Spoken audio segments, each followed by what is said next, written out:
Call it clan, call it network, call it tribe, call it family, whatever you call it, whoever you are, you need one.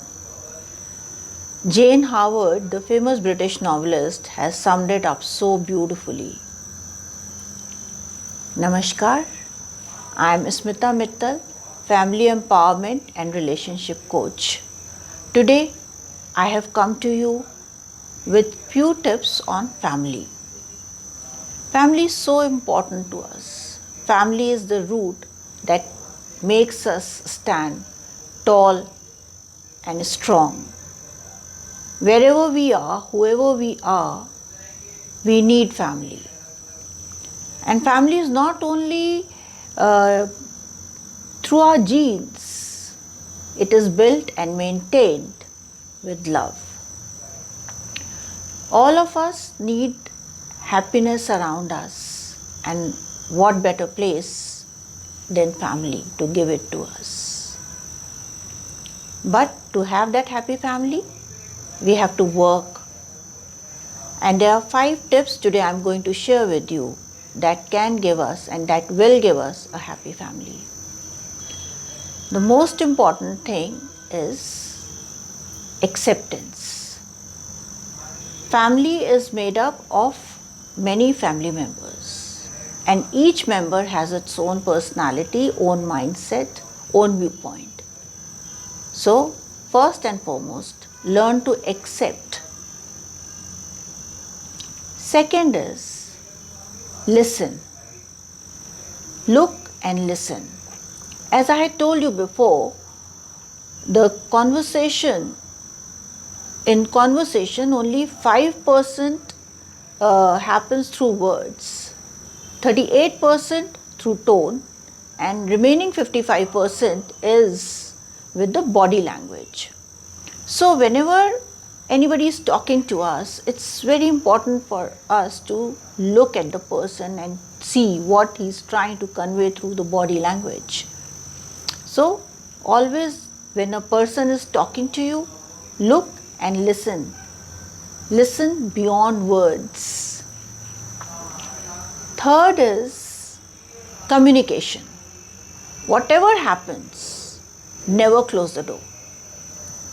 Communication is very, very important.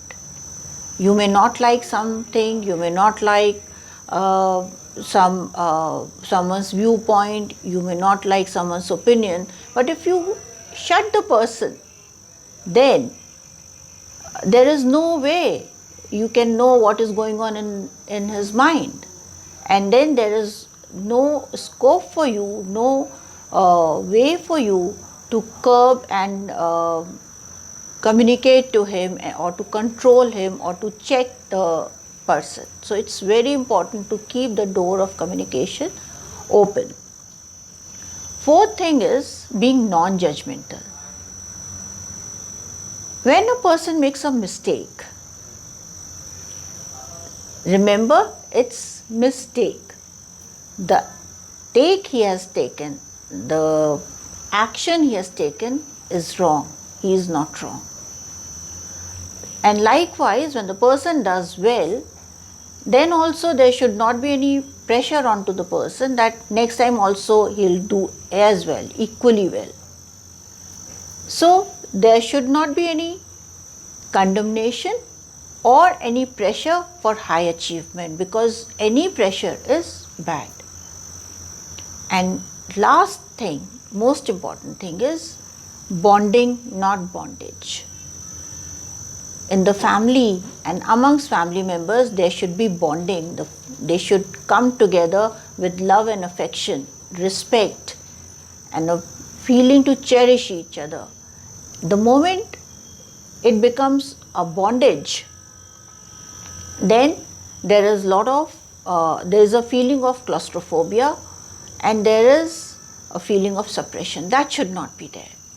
Family is a place where everybody blossoms. So there should be bonding, no bondage.